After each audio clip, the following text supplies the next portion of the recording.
भक्ति क्या होती है? एक भरोसा, एक दृढ़ता, एक विश्वास। और जितने लोग आस्था चैनल पर कथा सुन रहे हैं, जितने फेसबुक के ऊपर कथा सुन रहे हैं, जितने इस पंडाल में बैठकर कथा सुन रहे हैं, 7 दिन की कथा में छठी जो रात्रि होती है उसको हम शिवरात्रि कहते हैं।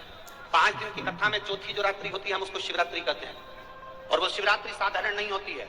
उस शिवरात्रि के दिन, छठे दिन की रात्रि शिवरात्रि कहलाती है। और 7वें दिन की सुबह की कथा आप सुनकर जब झोली पसार कर देवादिदेव महादेव से श्री शिवाय नमस्तुभ्यं हम कहकर जो मांगते हो मेरा बाबा तुम्हारी झोली वो भर कर ही देता है।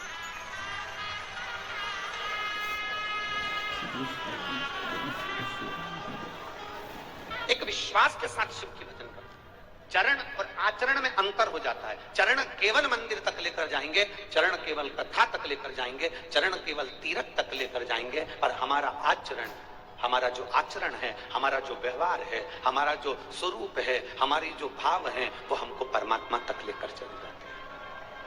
वो हमें शिव तक, शंकर, हमारे आचरण हमको श्रेष्ठता की ओर लेकर जाते हैं। चरण का काम केवल आपको मंजिल तक पहुंचाना है, पर आचरण का काम आपको श्रेष्ठ बनाने का काम करता है। आचरण हमें श्रेष्ठ बनाने का। हमारे बीच में बहन श्रीमती नवनीत जी राणा जी पधारी हैं, सांसद महोदय।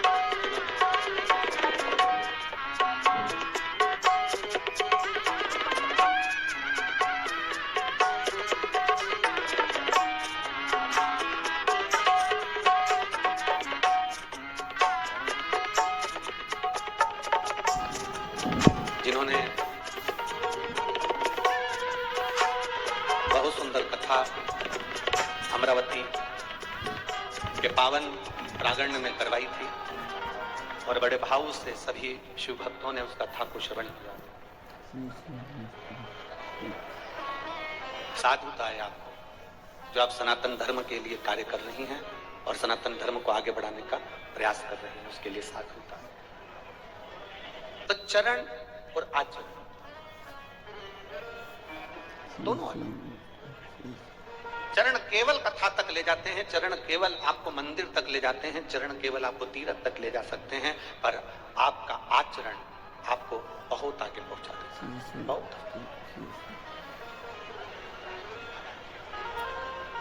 कुछ बदलो ना बदलो, शिव महापुराण की कथा कहती है अपने व्यवहार को जरूर बदलना। जिसका व्यवहार बदल गया समझ लेना व्यवहार के अनुकूल ही हमारा व्यापार होता है, व्यवहार के अनुकूल ही हमारा स्वभाव के, व्यवहार के अनुकूल ही हमारा स्थान निश्चित करता है कि हम कहां बैठे। अपने व्यवहार को थोड़ा सा, कोई गलत सोच है, गलत विचार है, गलत दृष्टि है, उसको शंकर भगवान के नयन अश्रु से प्रकट हुआ अंधकासुर अपने व्यवहार को नहीं बदल पाया, जो शंकर जी के अश्रु से पैदा हुआ। भगवान शंकर के नयन अश्रु से प्रकट होने वाला अंधकासुर अपने व्यवहार को नहीं बदल पाया।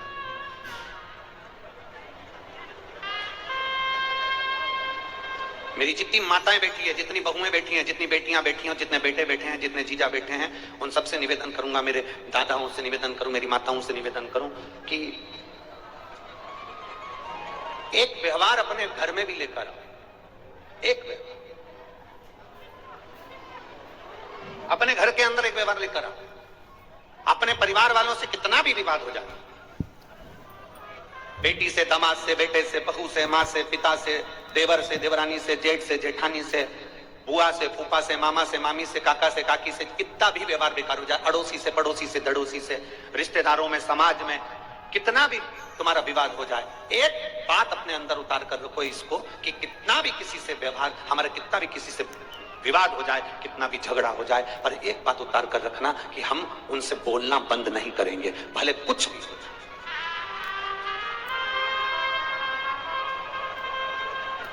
लड़ाई हो गई ना, हो जान दो। बहन से हो गई ना, हो जान दो। भाई से हो गई ना, हो जान दो। जमाई से हो गई ना, हो जान दो।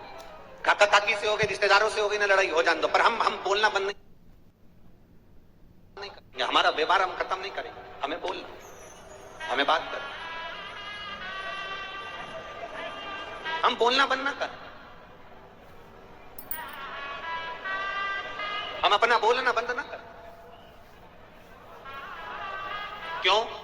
उसका कारण है, विवाद होने के बाद धीरे धीरे दो पक्ष होते हैं, उसमें से एक पक्ष ये विचार करता रहता है कि अब शांति हो गई है, अब अपने को ये सब चीजें भूल जाना चाहिए, समाप्त कर देना चाहिए। और धीरे धीरे फिर वो बातचीत अगर चलती रहती है तो एक दिन कितना भी विवाद हुआ हो, वो विवाद समाप्त होकर एक ना एक दिन प्रेम बढ़ ही जाता है। प्रेम बढ़े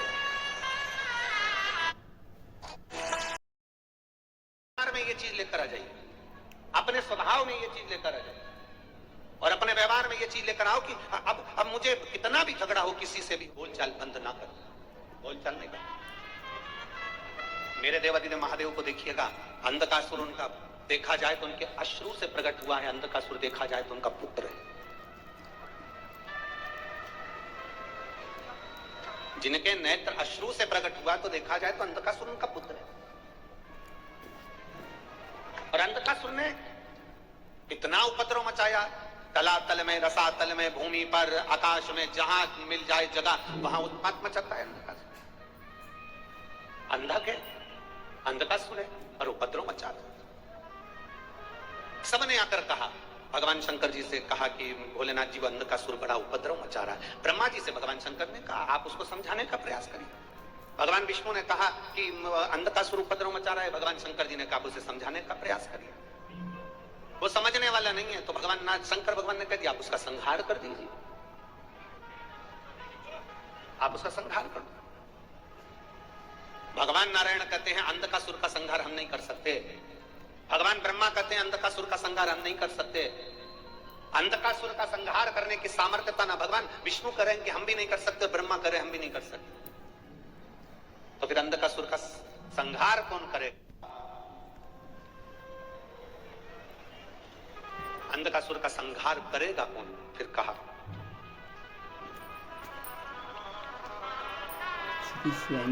केवल एक, जिस दिन अंधकासुर गलत दृष्टि से अपनी माता को देख लेगा उस दिन अंधकासुर का स्वयं संहार हो जाएगा। आज कौन सा डे है? जम के बोलो जरा, मदर्स डे। आज मातृत्व दिवस, मदर्स डे। अब जरा विचार करिएगा, भगवान ब्रह्मदेव से भगवान शंकर कर रहे हैं कि या तो आप समझा दो या संहार कर दो, नारायण से कर रहे हैं या तो आप समझा दो या संहार कर दो। ये मरने वाला ऐसा नहीं है। तो कहा मरेगा तो केवल एक कारण से मरेगा, जिस दिन अपनी माता को गलत दृष्टि से देखेगा बस उसी दिन इसके प्राण छूट जाएंगे। हम तो इतना सा निवेदन करेंगे आज मदर्स डे पर, मातृत्व दिवस के दिन इतना सा कहना चाहेंगे कि अपनी जिंदगी में ये बात अंधकासुर के चरित्र से उतार कर रखना। आज मदर्स डे के दिन, मातृत्व दिवस के दिन ये उतार कर रखना कि घर में जब तक माँ है तब तक ये समझना तुम्हारा घर स्वर्ग है।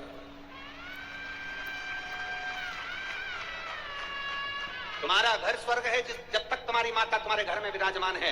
तुम्हारी कितनी गलतियों को तुम्हारी माता माफ करती रहती है। जैसे पृथ्वी माता और घर की माता एक होती है, पृथ्वी माता पर मलमूत्र करते हो, गंदगी करते हो तो भी पृथ्वी माता कभी तुमको अपशब्द नहीं कहती। वो हमेशा कहती है कि ये मेरी संतान है, ये मेरी औलाद है। और घर की एक माँ ऐसी होती है जिसको आप बड़े होते चले जाते हो तो ताने देते हो। बचपन में माता की छाती पर लात मारते हो, बचपन में माता के स्तन से दूध नोचते हो, पीते हो, बचपन में माता को अपशब्द भी कह देते हो। बड़े होते होते एक समय ऐसा आता है कि माताओं में गलती नजर आने लगती है। अपनी पत्नी श्रेष्ठ दिखती है, माता गलत दिखना चालू हो जाती है। तब भी माता उस गलती को स्वीकार कर लेती है, सहन कर लेती है, बोलती नहीं। मेरा निवेदन केवल इतना है, जिस घर में माँ है, जिस घर में माता है, जिस घर में बुजुर्ग विराजमान है, वो घर घर नहीं बैकुंठ और कैलाश धाम है। बैकुंठ और कैलाश धाम है, वो कम नहीं है।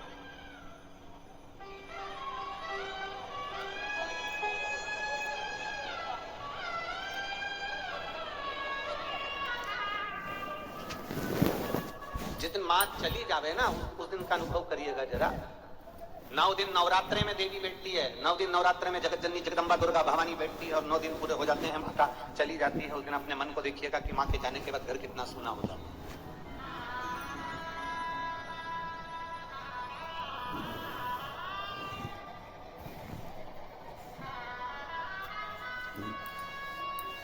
ओम प्रकाश जी, कोरोना काल में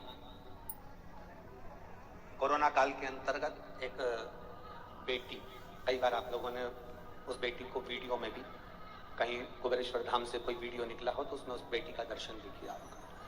कोरोना काल में एक बेटी खूब रोई। अब वो धाम पर आई और उसकी आंखों में जल।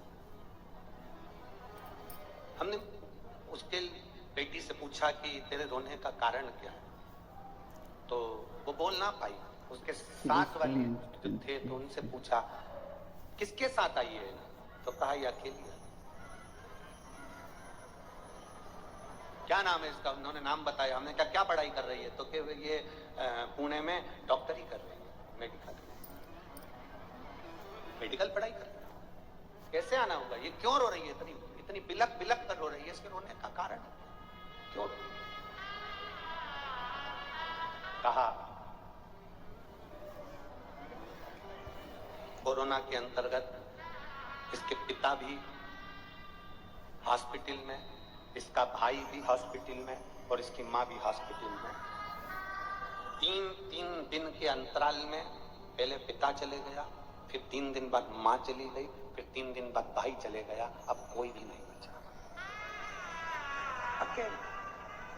ईश्वर नमस्तुभ्यम, हर हर महादेव। पूज्य प्रदीप मिश्रा जी ने आज कथा में बहुत अच्छी बातें बताई हैं।